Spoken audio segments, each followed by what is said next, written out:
بعد أداء قوي على أرضه وبين جماهيره وفرحة كبيرة لجماهيره، الأهلي الحلبي يعادل السلسلة أمام الشرطة العراقي في بطولة وصل بفوز مقابل فوز، ويضرب موعدا لمباراة فاصلة هناك في بغداد. وعلى مستوى الدوري المحلي استقطابات اللاعبين الجدد، الوحدة لاعبين والكرامة بعد التوقيع. وين اللاعب؟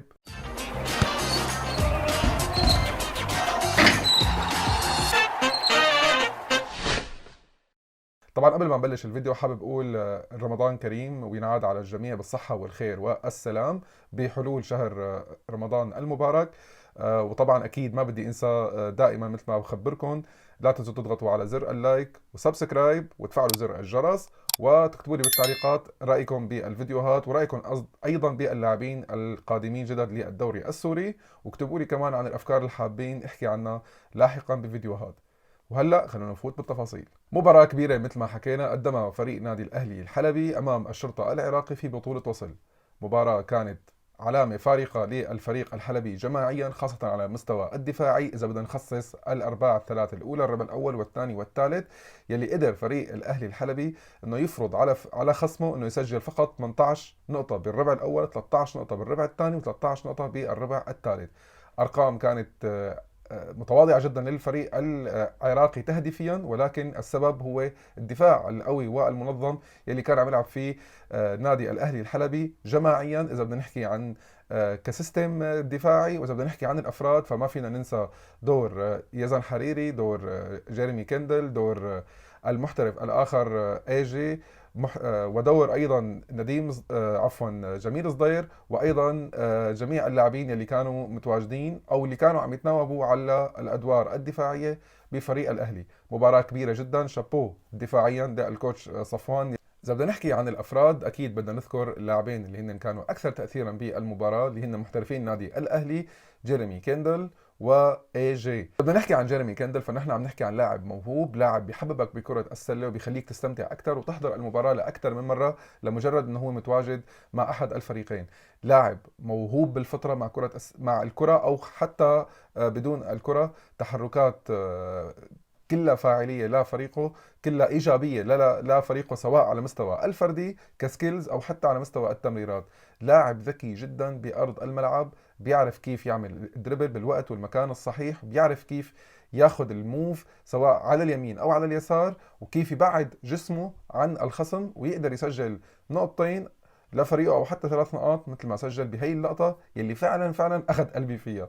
لقطه ولا احلى من هيك، لقطه قدر انه يطلع من 3 لاعبين مع بعض والرابع قدر يبعد عنه بجسمه ليقدر يسجل النقطه بطريقه كتير صعبه، كتير حساسه، وكتير بدها سكيلز ومهاره. صراحه انا لما شفته راح لبعيد قلت حيوقع او حيختل توازنه، بس لها جريمي قال لي لا يا عبدول انت جديد لساتك على هدول السكيلات. وفعلا انا حسيت انه للامانه يعني ابهار ابهار فعلا ابهار. فبرافو برافو جيرمي عن جد. اما اذا بدنا نحكي عن المحترف الاخر اللي هو اي جي جونيور، اللي هو اللاعب اللي اكثر انتقادا من جمهور الاهلي، باعتقادي اللاعب امبارح كسر هي التوقعات وقدر انه يكون اللاعب المؤثر الثاني بفريق الاهلي بفاعليه وصلت ل 25 مع 20 نقطة و17 ريباوند. وهون انتبه معي بقصة الريباوند، هو أكثر لاعب حقق اوفنسيف ريباوند، الريباوند الهجومي من الفريقين، وفعليا حقق 6 ريباوند مثل عدد فريق الشرطة العراقية اللي حققوا بالمجمل بكل لاعبينه 6 ريباوند. وهون بتبين قوة هذا اللاعب مع فريق الأهلي، خاصة بمباراة الأمس بنسب جيدة على مستوى التسجيل بكل المسافات. اي جي بده شوية وقت، اصبروا عليه جمهور الأهلي وراح تشوفوا منه نسخة كتير قوية. اما اذا بدنا نحكي عن اللاعبين اللوكالز المحليين فما راح ننسى اكيد يزن حريري اللي قدم مباراة كتير قوية وعطى روح كتير معنوية للاعبين وحتى للجمهور بلقطاته الدفاعية اللي دائما عم يعودنا عليها يزون. اكيد بدنا نحكي كمان عن جميل صدير يلي كان ثالث افضل لاعبي فريق الاهلي مجتمعا.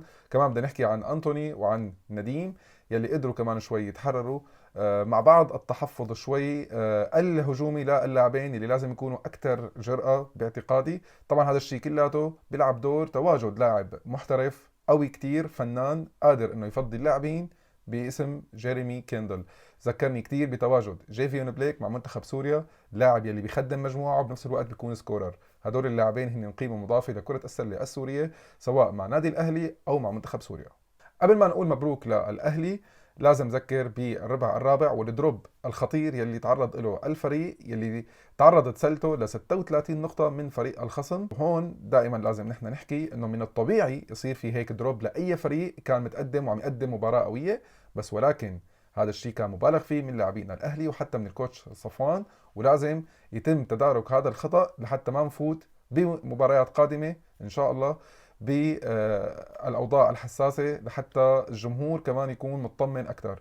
فريق كان متقدم فارق 23 نقطه لينزل الفرق لفارق 12 و11 ووصل للفارق 10. واتمنى انه هيك دروب ما ياثر على نفسيه اللاعبين ذهنيا قبل بدنيا، لانه شفنا امبارح كان في توهان او كان في تشتت لبعض اللاعبين خاصه بالخروج بالكره باخر دقائق الربع الرابع. اتمنى انه يتم تدارك هذا الموضوع من الكادر لفريق الاهلي.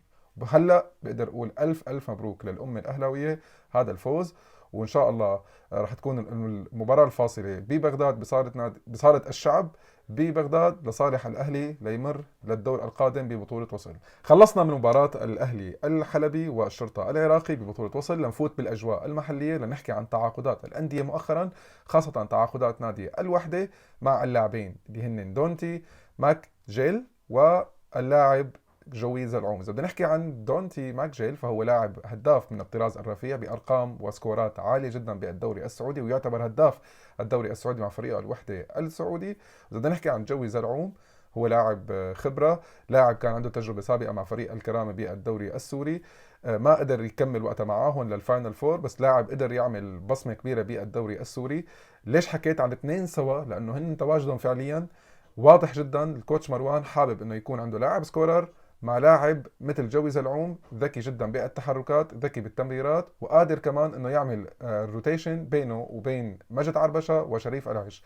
تواجد الجوي رح يعطي قوة كبيرة لتألق دونتي ماكجيل. الانطباع اللي انا شفته هو لاعب اناني لحد كبير، بس ولكن تواجد لاعب مثل جوي زلعوم او حتى مجد عربشة مع دونتي رح يكون له كتير ثقل كبير. اخر نقطة سلبية ممكن نحكي عنها عن محترف فريق الوحدة دونتي ماكجيل، لاعب ما خاض ولا تجربة مع فريق عم ينافس على بطولة الدوري أو عم ينافس على اللقب أو حتى بالفاينل فور. شفناه دائما متواجد مع فرق متوسطة الترتيب بالدوريات العربية، فرح يكون هو لأول مرة رح يشارك بفاينل فور مع فريق عم ينافس على بطولة الدوري مثل فريق الوحدة، فرح تكون الموضوع شوي جديد عليه، فرح نشوف شو ممكن يؤدي للفريق.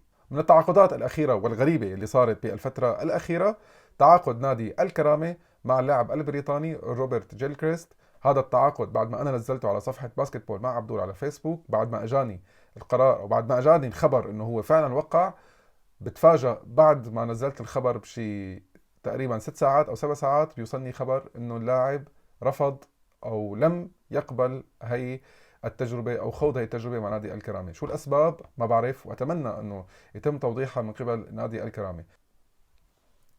طبعا اذا بدي احكي عن روبرت جيل كريست، ولو هو الصفقه ما تمت، بس ولكن فعلا هو لاعب كان مظلوم من بعض الجماهير بعد ما تابعت له كذا فيديو على اليوتيوب. وبرجع بقول الفيديوهات هي مو كل شيء، بس ولكن كان انطباع اول لاعب كان ممكن اعطى اضافه لفريق الكرامه، بس شو اللي صار بالاخير ما عندي اي فكره. نهايه هذا الفيديو بدي اقول كمان مره ثانيه الف مبروك لفريق الاهلي وجمهوره، واتمنى التوفيق بالمباراه الفاصله امام الشرطه العراقي لنروح شوي لبعيد ببطوله وصل.